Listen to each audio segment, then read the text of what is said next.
Hey guys, and welcome back to another episode of the On the Rocks podcast by EliteDrinks.com. Today I have an amazing guest with me. He's a rapper, an events organizer, proper wavy events by the way, and he is just an all-round social media presence, and I'm really, really, really excited to have him here today. Please can we welcome Kaniva to the show? Woo! It's only us here screaming, but yeah, let's give you a clap. Thank you so much. Obviously. I'm so excited to have you here. We've been meaning to sit down, to be honest, in general. Big fan. So it's nice to do it in front of a camera where we can actually talk about you and your journey. Obviously, they done the makeup thing. Obviously, I was ready for my close up. You know, it is closed up, right? Can I say that it is closed up, dude? That's not even English. It's closed up. You're for you fighting right now. the English though. I know. I'm working on it. It's not your fault.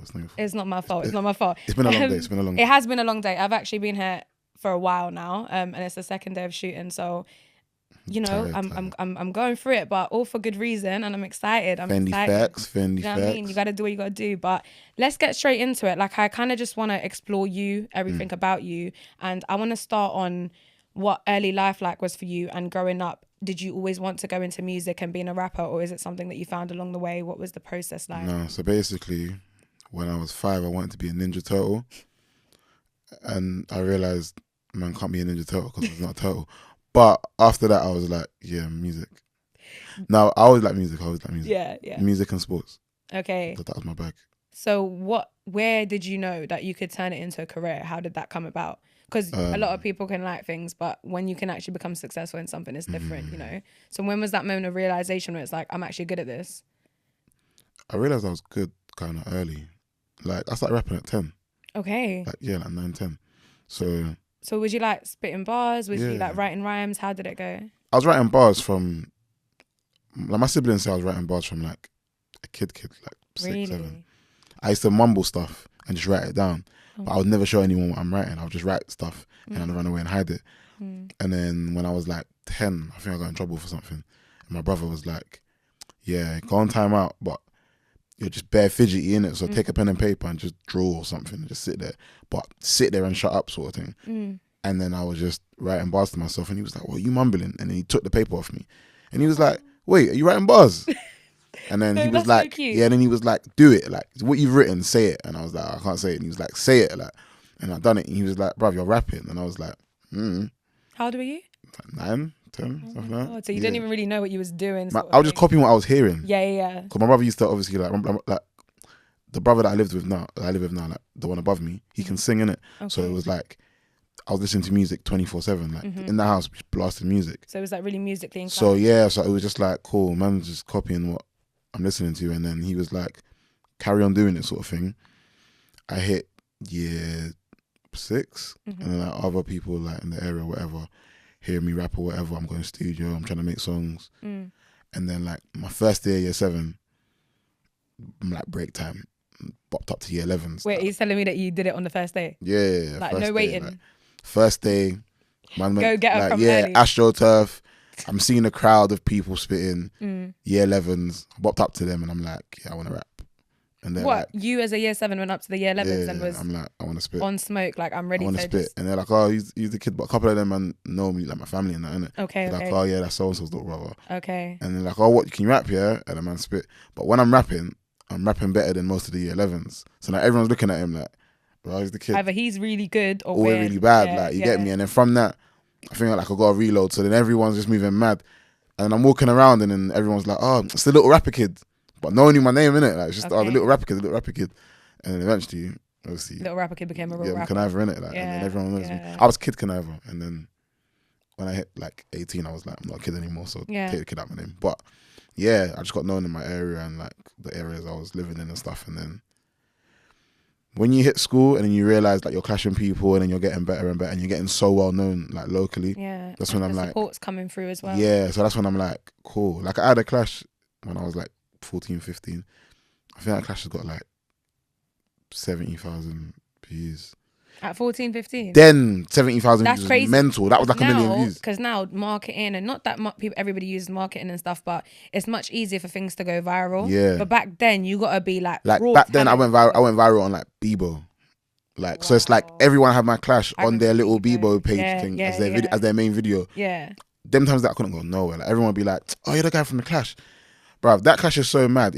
I've read the comments like now as an adult, yeah. There's comments saying I stabbed the boy after the clash. I kidnapped him. Because no one's seen the youth again, innit? Like, he doesn't rap anymore. So wait, are you telling me you ended his rap career? The worst thing is, I apparently lost the clash. That's the only clash I've ever lost in my life, mind you. But they said he won. And the comments just, as a kid, I'm just thinking, right, people just made up bare stuff. Like I killed him. He got kidnapped. Whatever it is. And I just look back and think, oh, I guess man. people on the internet are just weird though, innit? And you really can get away with saying anything. That's what I'm trying to say. And I was so young. So I was like, yeah, that's when I realized, all right, cool, man, I can do this music thing. And then, yeah, definitely. I think when I hit like 17, that's when I was like, no, I need to try and make money off it. And then I started doing shows, open mic competitions. At 17? Yeah. No, I started doing open mic competitions at 14. Wow. Yeah. And then 15, 16, like I was doing it more. And then my pop started to realise. I used to go pirate radio as well. Yeah, okay. I used to like sneak out my yard, link the elders, go pirate radio in Acton. I'm from South, so it's like Acton's close to me. Yeah, someone's going Acton. That's so mad. And then sneaking back in before my dad and my brother can realise. So you was. But I'm on pirate radio. But it's like the next day, like everyone's like, yeah, we were tuned in and like they listened to me on pirate radio. But I'm on pirate radio with big men. Yeah. I'm like 14. So have you like always been like confident with your music? Because I feel like a lot of the time with artists, it's a journey. Like even like me personally, like making music and like not even releasing anything yet, but the confidence I think has grown over time. Yeah. I guess I was always confident to start, but like it was one of those things where it's definitely grown over time. But I feel like the way it's sounding with you is like you was like the confidence might have grown, but you had a strong level of it from the beginning. If you're going clashing year 11s, year 7 or you know, or doing these kind of things, like it seems like you've been that guy from the beginning. I'm mad competitive. Like it's just in my blood to be like that. Like all my brothers are competitive. Okay. My dad's competitive. So it's like for me, especially when you start with grime as well. Grime is like a sport. Like I feel like all the other genres of music are way more friendly. Okay, yeah. Grime. Yeah. Grime you want to be the best in the room. Yeah. Every single time you walk in the room. So that was just my mentality from the jump, because it's like I started off as a grime kid. Yeah. If I go to a set, I got to be the best my age and then the best of the adults. Yeah. That's my goal. Your goal. If I go to like a show, I got to spin everyone, because I got to get the most reloads. I got to do the most. I need to be the one that they won't even let me leave the venue without everyone trying to find out who I am. And that was just what I was on. So it was like the competitiveness just made me. It was like an alter ego, because like, I come off stage, I'm just very quiet. But then when I'm on the stage, it's a different person. Yo, come out my way. Be my friend or come out the way. That's just it. I love that. You give them an option. Be my friend or come out the way. It's not like come out the way. Yeah. You got option to be treated nice. It's one of the others. Like you're with man or your smoke. Your food, bro. Like that's it. No, I can't even keep a straight face. No, that's how it was. No, but it's nice though, because it's like the competitiveness keeps you going. It keeps you fueled. It reminds you that you can never slack. Do you know what I mean? With music and stuff and creativity, it's really easy to sort of fall into a space of lacking, because 100%. there's no straight path to it. 100%. Like everything else, 9 to 5s and stuff like that, you've got structure. But with music, it's always up and down. You never know what's going to happen. You don't know what's going to go viral. Music is, I think it's like 80% luck and then 20% the other bullshit. Do you feel like, okay, based on that, because you went to uni, didn't you? And I dropped out. You dropped out. Okay. This is what I was trying to figure out. So why did you drop out? Was it because you wanted to just take music more seriously, or were you not happy with that? So when I went to uni the first year, and I failed my first year, because I was just going through some mad shit. And then done it again, passed it easily. Like, education's not really been hard. It's not. You know what it is? This is my thing. Education's not hard for me. I just don't have any interest in it. Okay. Not any interest in it, because when I want to learn about something, I want to learn everything about it, and I'll read up on it. I'll read for hours. But in general, because it's not my passion, or just wasn't what I was into, I've done it as for my family. This is a formal thing that I have to do it. Yeah. We all go. I'm African. We all go uni. I get it. You got to do something, innit? So passed the first year, got into second year. I was passing my second year quite easily, and then I became homeless. When I became homeless, it was like, bro, you've got no yard, and then you're trying to go to uni for your family, but you're not talking to your family anyway. So why are you in uni? So I was just so like, hard. I was like, Barness, I'm out. I'm out. Was that when you was in your second year? Yeah. So it was like, you're in your second year, you got this make or break. You got to either finish second year and then finish the third year. And then just hold on to the and third then hold year. on. Or, bro, let it go, innit? And I was like, but it's not for me, man. I don't want to do this. Yeah. Dropped out. And then I was like, man, just got to make music work. But obviously, I went through like a year and a bit of just being homeless. So it was like, how did you... I had to sort that out first. How did you manage that with like...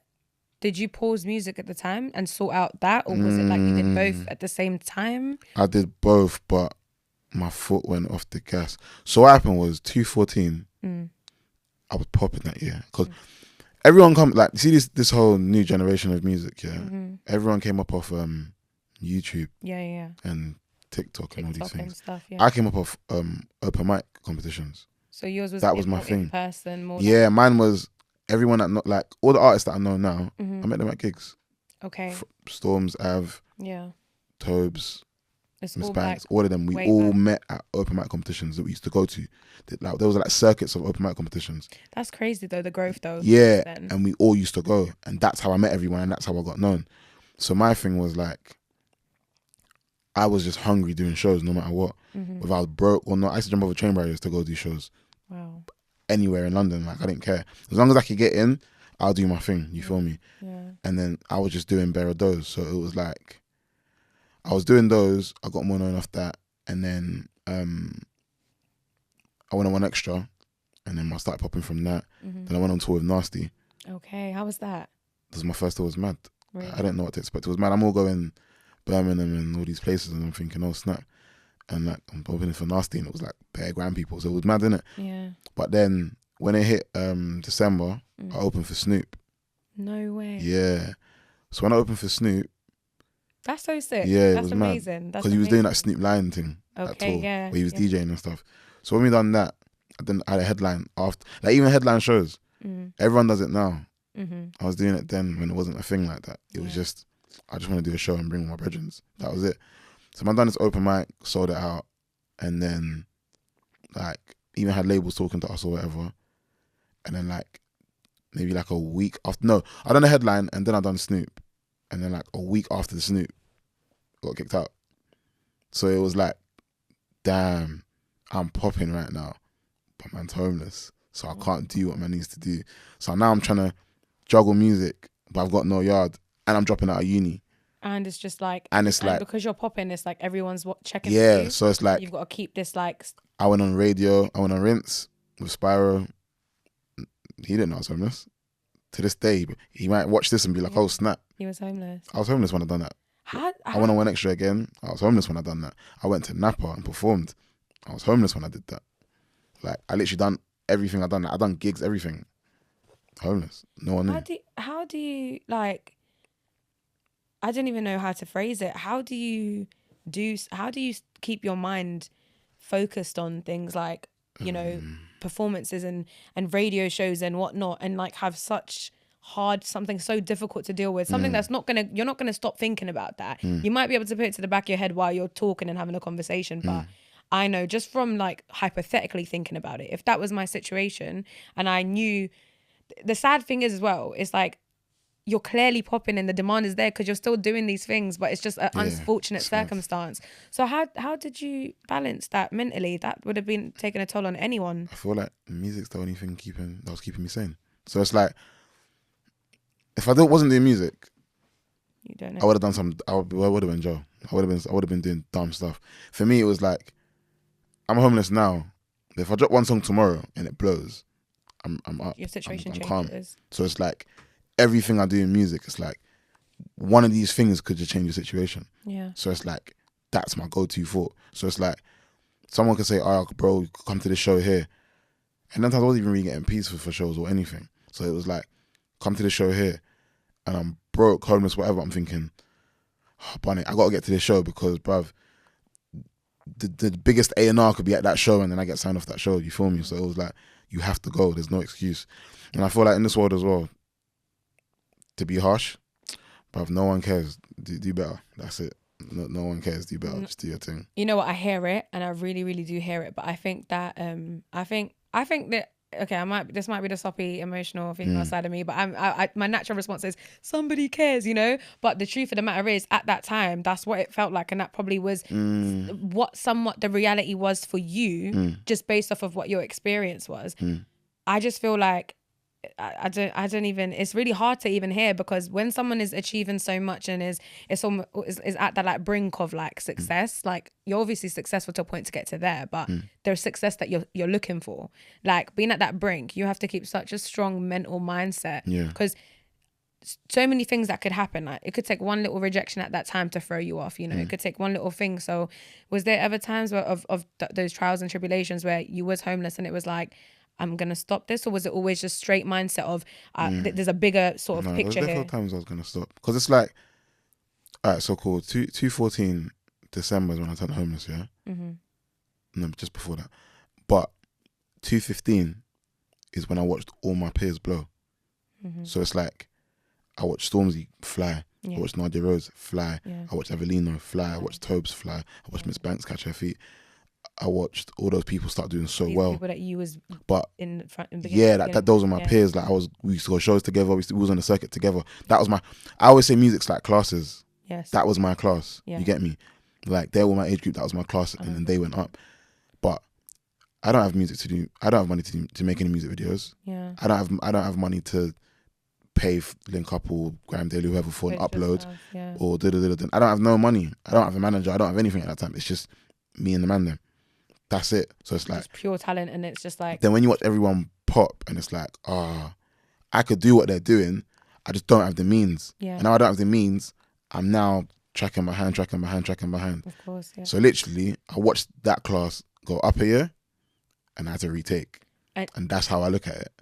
So now I'm thinking, fuck. So then I've had to take that whole year of struggling trying to do music and and then eventually I like get my yard and I get back to it and all that kind of stuff, and then boom. Now it's like, all right, cool. I've got a yard. Cool. I need to get a job. Cool. Then I can pay for music. But now I'm still trying to play catch up. So it's like, I had to stop and start sometimes, because it's like I physically can't do music because I physically have nowhere to live. I physically don't have a job. I physically don't have peas. I don't think I even had ID them times. So it's like, man can't do nothing, because there's restraints. You have to set foundations to do everything else. Exactly. You get me? If you build a house with no foundation, it falls down. You got to make sure that you're healthy, your mind's clear. You got to make sure all there's these food things on the table, there's bills paid. Exactly. All these things. I feel like it's a big problem for artists that, and I guess people don't realize, but you know, like the pressure of when you're going to release something, or like when's your next stuff, and that could have been the question, especially because you were so like at that brink of like as in like the takeoff.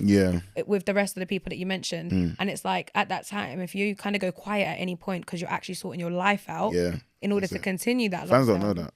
They're not going to even think it through. They're just going to know that. They just see it as you're lazy. You got complacent. You got lazy, and you fell off. Yeah, or like you've had your time. Sort of thing, or you're it's just not your time messing anymore. around. Yeah, and your time's gone. Yeah. But the fact that you turned it around, how did you meet your management then now? Because obviously you said you didn't have management, and now you're with new management. Or the thing is, I've had bare managers since then. Okay. So I've probably had.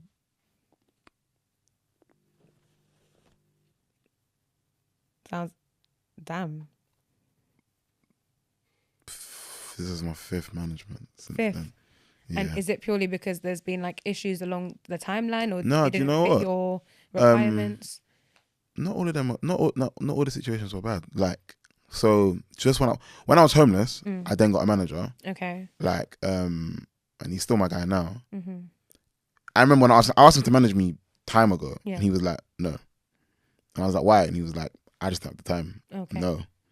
When I feel like you're more serious as well, because he was like, I know about you. You stop and start a lot. So, no. And when I feel like you're not going to stop and start, we'll talk about it again. And then later on, I buck him again. And I'm like, bro, manage me. Like, I'm serious. And he was like, all right, cool. If you can do this, by this time, I'll take you seriously. I'll manage you. He took me seriously. He managed me. Helped me out. I got better shows. I toured a bit as well. And he was really cool. But it was just a timing thing for him. He just had other artists who were bigger than me at the time. Okay. And their schedule was just a lot more intense than mine. Where for me, it's like he's trying to bring me up, but they're already there. And it's just so much work. Yeah. So in the end, it was just like, I know you don't have the time for me, and if I wait around, You I just feel wanna like lose out. I'm gonna lose out, and then we're gonna fall out because it's like Yeah. the miscommunication's too much. So I was like, it's cool. Let me do my thing on my ones, and if I get another manager, I get another manager. Yeah. But you just don't have the time for me right now. Mm-hmm. And he was just like, fair. If that's what you want to do, fair. It was good times. That wasn't a problem. The managers I got after that. Before you carry on, do you want a drink? Because I Yeah, feel like actually. go for a drink. What do you want to drink? Let me go around a little bit around I this. want the Skeppy thing. I want the Skeppy You're thing. gonna have to pour it because I will get it. Yeah. I'm just gonna mess it up, and I don't want to drop that all over you. But the Fanta's there as well. You can give yourself a little mixer. I'm just gonna. It's all blue in that. Do you know what I mean? And do you know when you're wearing white? If I pour that much. Do I look No, like an you're the alcoholic? one drinking it. Me? No, but I will. Oh, you're saying you're only drinking? I am. Yeah, I am. Oh, you're doing up sober. Yeah, I'm not a fan really. Of alcohol? Yeah, not really. Why? Alcohol. I can have a good time without it. Alcohol is amazing. Can you imagine hosting a show and not drinking? That's my best friend. What, alcohol? Yeah, man. That's my guy. No, it looks Are like you saying I've made liquid lean. courage? Oh my god, look at that. I didn't even know it'd go green. I knew what I was doing, by the way, people. I knew it was going to turn this colour. Wait, hold it up. You get me? You knew that was going to go that colour. Yeah, I'm calling it the Kaniva zombie drink. I don't even know if they can see it. I'm Can calling you put it in that hand? Yeah. I'm gonna call it the Hulk. You know? Yeah. No, I actually turned I green want to bean. name mine now. I don't have one. Bloody Mary. But that's used before. That's already used. It's Wait, not it's original. awkward. You see what I'm saying? That's why you're an artist that's been interviewed and I am the presenter with a cool. Let's go into sorry, you were saying you were talking about your management. Yeah, so then I had another set of managers that were just my boys. They didn't really know anything about management. But we had like a studio, we had a team, we always producing, so it was just made sense for them to look after me. I got a record deal with them. So it's like the most least experienced managers I had are the ones I actually got a record deal with. That's Because amazing. yeah, so And was that like, you mean as in like through their hard work and stuff, was able to get you know a what? record deal? No, the record deal came organically. It just came from I was popping at the time. I went viral, and then I was popping at the time, and then labels were just shouting. But we still worked very hard. Like I was in studio every couple of days. Like, but that just goes to everything, show though, innit? Like one, your hard work, and two, sometimes the people around you just need opportunity. Yeah. And then they can achieve more than the people that are qualified to do what they say that they can do. We were just hungry to work. Because there's a lot there can be a lot of over promising, I think, Facts. in the industry. Like, I can get you this, I can do this for you, I can do that for you, and under The delivering. music industry is just so fickle, and it's like, it was one of them ones where I didn't have crazy expectations for them, and they didn't for me. We were just seeing what works, and then it worked. But then we got to a stage where their lack of knowledge, we hit a ceiling. Started playing a role. Because it's like they don't know what to do from here. But I'm at a stage where I've just come out of a record deal. I can't go back down to a certain level. I need to only go up. Elevate, and you don't know these people or who's who or blah blah blah blah. And money isn't everything as well. So it's like even the P's can't just pay for you to just know everything. Like, you get me? So then parted ways with them. Then I had another manager who was well known in the industry, but just life, like they became unwell, so it was like they had to get well, and like health reasons, innit? So it was like, okay, cool, you get better, and then I got the management I have now. And how's it going now? How's your management? Lit. I love that. It's the man them, so it's lit. But it's the man them that are in the game, so it's like So it's like you got the best of both worlds. You're comfortable as your people's, and they're doing bits for you. I love that. How was the drink taste like? It's lit because I made it. Shout out Skepta though, because the Havana. That's the Havana Rum. It's actually, the bottle's pretty cool as well, I'm not gonna lie. Pretty cool. Yeah, look at the bottle, it's cool. Even on the back, it's got like a little thing about where it comes from. Yeah, can you see? Like, it's got a nice little description. From Africa to Cuba. Exactly. To Cuba. You get me? This is wavy though. No, but yeah, okay, let's go into some more recent stuff then. When can we expect new music? So basically, I've quit my job to become a full-time stripper. And the stripper joke. You've been running the stripper joke for the last. You've done it 3 times now. It's funny the first time. Man's a stripper, and I'm gonna be a Teletubby on the side. I'm gonna be Poe. I've auditioned to be Poe. How's that gone? When do you start? Obviously, they ain't called me back yet, innit? But man's Man will be there. I believe in you. If not, I'll lock off the show. Yeah, I believe in you. Yeah, Yeah, you got this. You can put anything that you set your mind to. The drink's hitting, you're already in it. That's what's going on. I can't lie, guys. I've been drunk since yesterday. I'm running on alcohol. Listen, alcohol and vibes. Alcohol and vibes. Alcohol and vibes. That's what man's been on. Yeah, I can tell. But no. That's why I'm barely laid back today. No, but seriously though, like new music. Tell me. I've been working on bare singles, so yeah, maybe from next month. So maybe from like September, we're gonna roll out. But like when it starts this time, it's not stopping. So we're talking consistency. We're talking. Yeah, like I've stacked up enough tunes. I could drop. I've got enough songs to last me the year. Really? Yeah. That's the best way to do it though, I think, because you don't want to, it's not like, because imagine one of the, if you had 3 songs, let's say one done really well, let's say, yeah, then it's like playing catch up again. It's like, how do I make sure I do better than that? But if you got 50 songs there, that's 50 and then some to choose from to go through your catalog and then continue to make music so it never runs out. Yeah. But I mean, some of the stuff you probably never release, like as in like when you continue to build, you might just keep. I know there's best songs I'm never going to release. Do you know what I mean? But I know the ones right now that I want to go through. So it's like, when we start, it's going to be mad. Trust me. Like, no, I'm excited. I'm excited to see. The head tops. I'm coming for everyone's neck. As it should, though. As it should. Like, you're supposed to be celebrated and your hard work's supposed to be, awarded and rewarded. You know what it is? I don't want another year of, oh yeah, man, he's just about to blow. Yeah. Or like, oh yeah, he's so cold, but like soon. Nah, yeah, I want now. It's like I want now. But like I said, I didn't say, but I will say, it's one of those things where sometimes you just gotta trust the divine timing of things. Everything that has got you to where you are today is for a reason, and like your growth, the way you write, the way that you spit, like all that comes from experience. You know what I mean? And you might have been amazing to release last year. I don't doubt it, but what you'll release then is gonna show. Like you know you're confident with it. You know that it's gonna show. Like it's a different level now. You were still great 2 years ago, 4 years ago, 6 years ago even, but the level that you're at now is untouchable. And if it's consistent, then it's almost inevitable. I've never met anyone that has worked hard at something and failed at it. Like hard work and consistency is the blueprint. It's the bread and butter. It literally is. Obviously with music, the industry is fickle, like you said, but you have that fan base. You've got a strong support system from what the outset looks like and from the way you describe. And like, by God's grace and the universe, like it will play in your favor. There's nothing that says that it won't. But I'm excited for your new music. Send me that when you're ready. I'll be posting that all over my socials. The new stuff is... I'm excited for it. I want to hear it. Do you ever play like your music at your parties? I was going to ask. Do you know what? Because people got onto me. Yeah, people got onto me the other day for that still. They were like, why don't you play your things at your party? Oh, you don't? Never have. Yeah, it's mad still. Do you know what? I just don't think when I have my events, and when I have music, I have my music. All right, cool. I should intertwine the two. Then. Yeah. Okay, one, definitely you should intertwine the two and we'll talk about that. But two, I'm glad that we brought up the events because a lot of the time when people choose to do music or choose, and the struggle that I had as well when it was like, I want to sing, I want to, make music. It was like, but can I do a podcast? Can I also do my politics degree? Can I also do this? And I felt like I could, but there was a long period of time where I was like, I can't be a singer and a host and a presenter and a this. Like, I have to just be a singer or I have to just be this. Whereas you have gone into not completely different industry, but relatively, you're a rapper, you're an artist, and then you've gone into running and organizing successful events. Yeah. Like, one, what allowed you to think out of the box and do that? And two, what was the process like?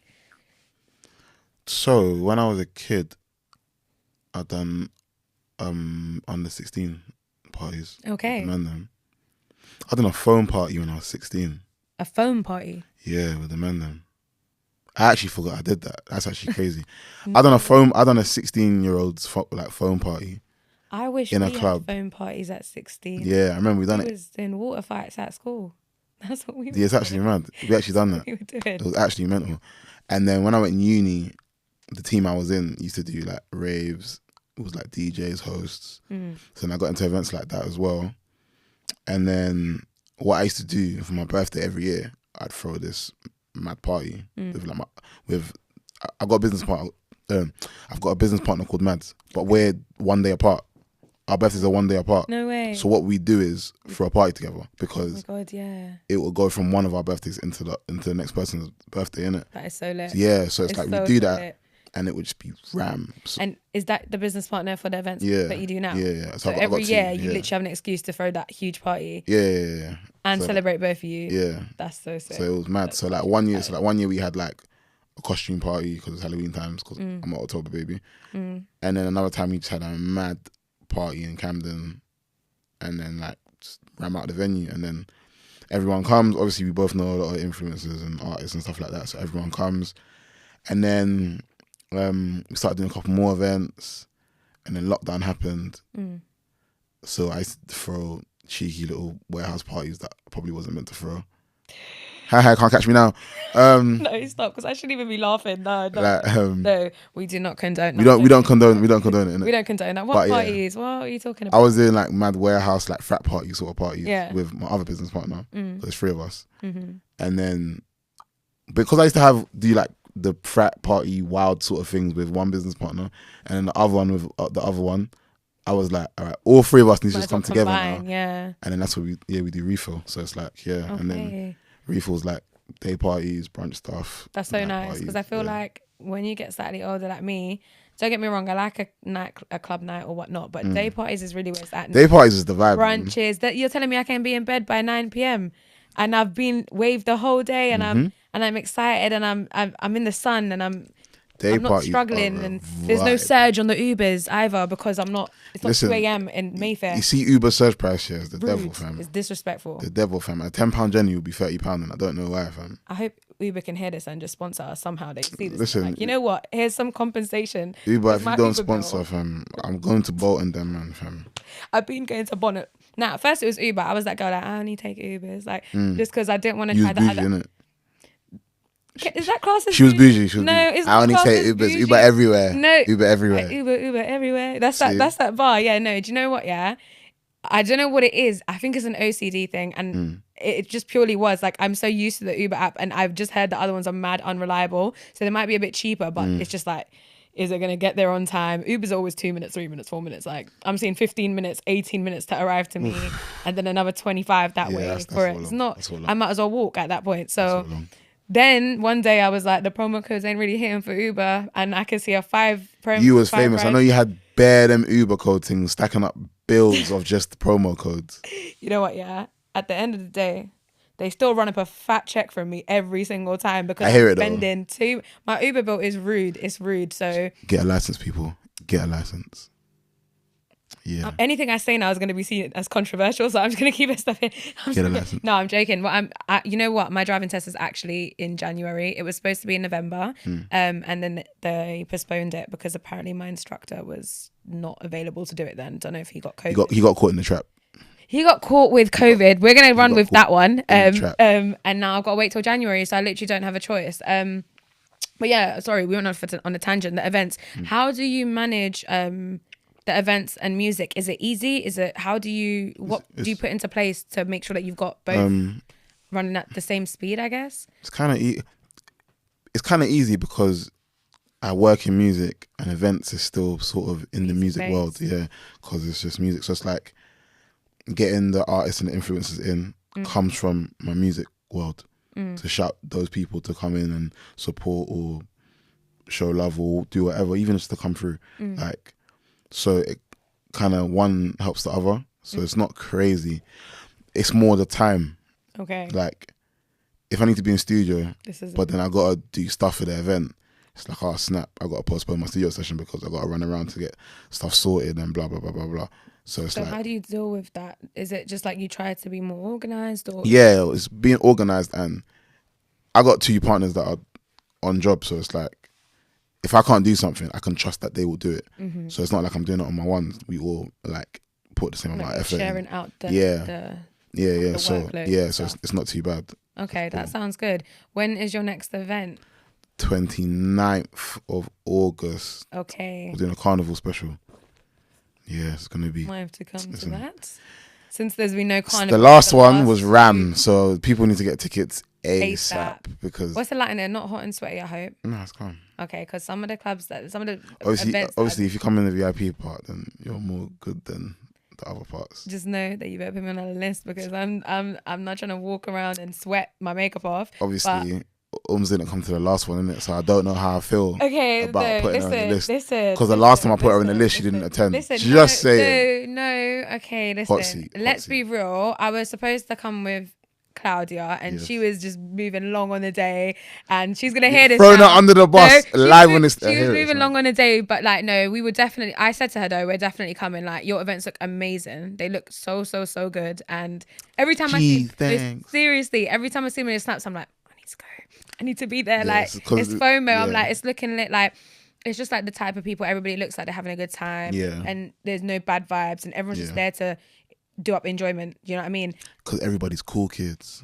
Yeah, everybody's lit. No, everybody good. Cool kids. It sounds good. Cool. This is kind of like my favorite part of the whole podcast, and like why we wanted to do it. And it's purely like advice for young people, newcomers to any industry. So whether it's events or music, in your case, what is one piece of advice that you would give to somebody that's entering the music industry or trying to, and the events industry, let's say, something that you might not have known before you started?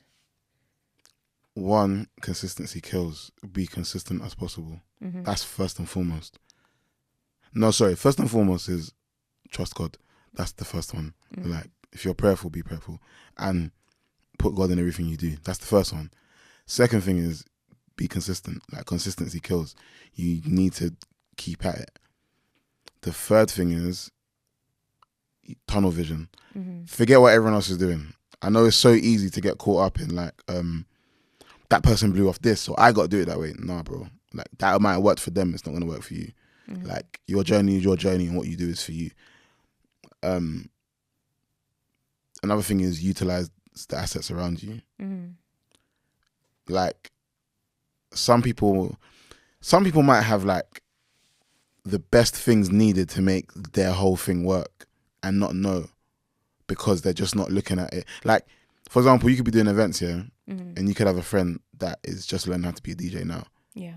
That guy could be the next best DJ. If you put him on and let him DJ now, you're saving money, and then you two are building. When you both build, he will then get money from what you're doing, but then now you've got a DJ. And he's sort of loyalty. Yeah, and then that's the asset. It's such a close asset that's next to you that you didn't even realize it was a thing. But you was probably sweating thinking, I need to book this DJ, this DJ for free, $5. Yeah. And you don't have it. You get me? So I feel like for that, it's that. Music as well. I feel like in this day and age, utilize social media as much as you can. TikTok, all this stuff. Yeah. You got to use it. As much as it's annoying and not everyone's on it, and not everyone is so sociable and out there and outlandish to use it, just find a way to make it work for you, and then just use everything around you. And you know what? I always say this as well. As much as you got to be crud, like, be humble, man. Because the people you meet on the way up is the people you meet on the way down. And I've learned that a lot. Like, bare people that wasn't messing with, man, when they were on the way up, come down and they're so humble now. Really? You feel me? Because that come down will humble you quick. So it's like, just be humble. Also, like, a lot of the people I met in like the infancy stage of my career, I met a lot of people in their infancy stage. Just like a lot of the A&Rs that pop in now, I met when they were interns, or I met before they were A&Rs, and they were just music lovers that used to come to shows. But I was always nice to them, and I was always polite, and we always got on, and we were fun, and blah, blah, blah, blah, blah. And now they're all someone's, but now I'm still on great terms with them.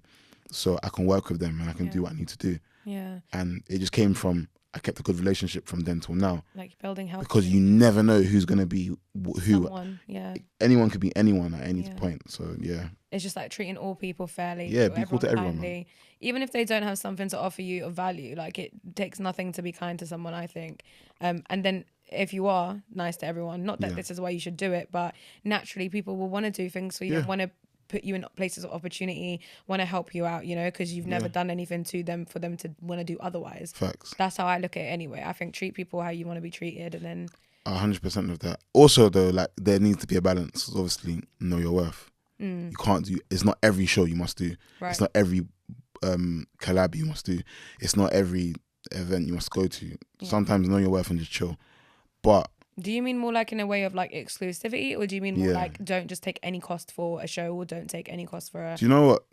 There needs to be a balance of being exclusive and being humble, and integrity. I think those are the 3 things you need to find a balance of, because it's not every show you want to do, because it might not represent your brand the way you need it to work. Yeah, but you just took it for the money, and then now you look like an idiot.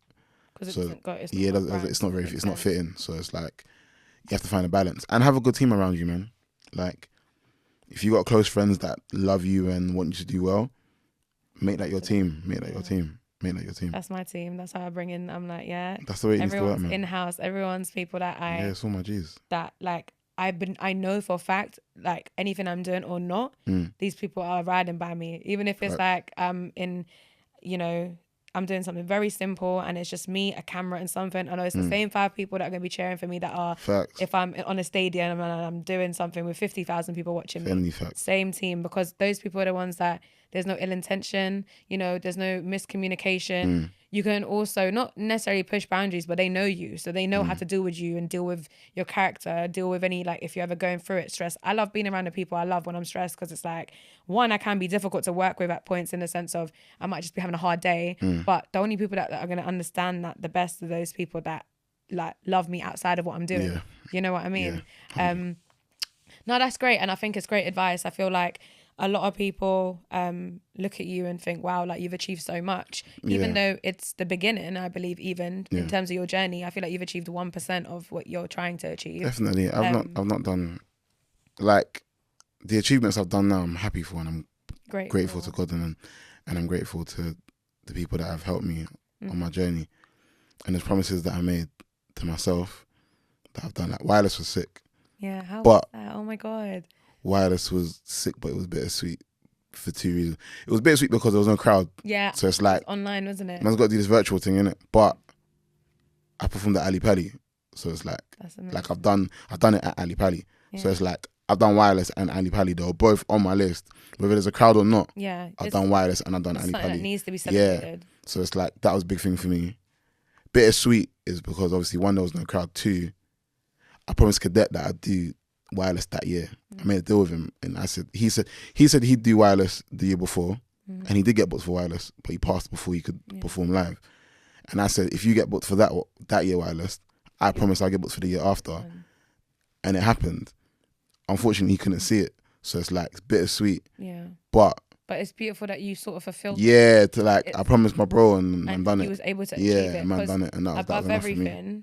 Like, no matter who watches that and whatever their opinion is, from the best to the worst, you can sort of have a little bit of peace knowing that something that you had promised him, you were able to, you feel, I'm sure you felt him with you on the day, you felt strong, and you felt like that presence was there. Facts. And you can always, like, in the future, you can, like, you're talking about it now, and it's like, it helps the legacy live on, Always. I feel like his legacy never goes. Yeah, and it definitely won't, as long as one, it won't, because of just all the effort that he put into being who he was. But Kaz is the best, man. Yeah, I mean, even obviously I don't know him personally, but I think that one touched everyone, everyone. And it's one of those things where people like you, and you can continue to express the message that he was putting out there. You hold him high, and we gotta do a little cheers or something, because we have to, man. The respect has to be there for sure. Jeez. But I also have something for you. Oh, careful. Ooh.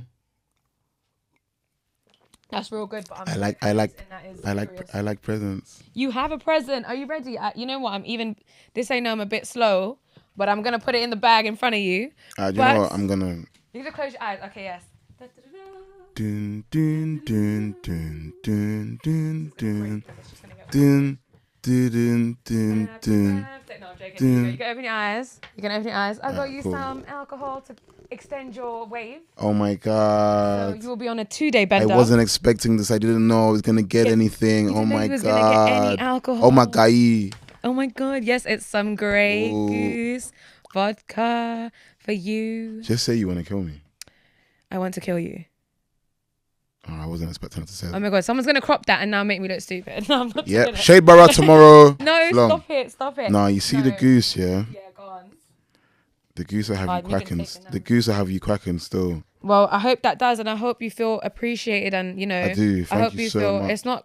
It's not a lot, but it's something. It's a thank you for coming on. I'm going to fall off. And Think of This me is a serious drink. and then put me on that guest list when you're. I'm gonna put you on the guest list, but if you don't turn up, is that friendship over? yes, I'm burning the bridge. No, you can't say that on camera because now I'm happy. Everyone's seen it as well. Like, if she doesn't come, I'm burning the bridge. I'm gonna be there. And if she has to come to the third one, I'm gonna make the bouncers just kick her out. I'm gonna put a poster of you on the front. Just don't let her in. That says no entry over it. Okay, cool. I'm gonna be there now by 5 or 4 because now you've made me. You need to be there early as well now. I've kept my word. Yeah, you got me standing at the front of the queue, first entry. 100. Do you know what I mean? Just there. That's what I need. Yeah, I'll be there. Do you know what? I'll be there, and then when I'm there, you gotta say. I'll make the guy on the mic do a shout out. Cool. We'll have that. All right, Bangin, thank you so much for coming onto the show. I appreciate you. Hopefully we can get you onto a future one and see the progression. And then I can be like, all these songs I've been listening to that you've been putting out. I'm excited. That you already knew. Yeah. I'm super excited. But yeah, thank you for coming on. Thank you for helping me execute this. And yeah, man, thank you. Thank you.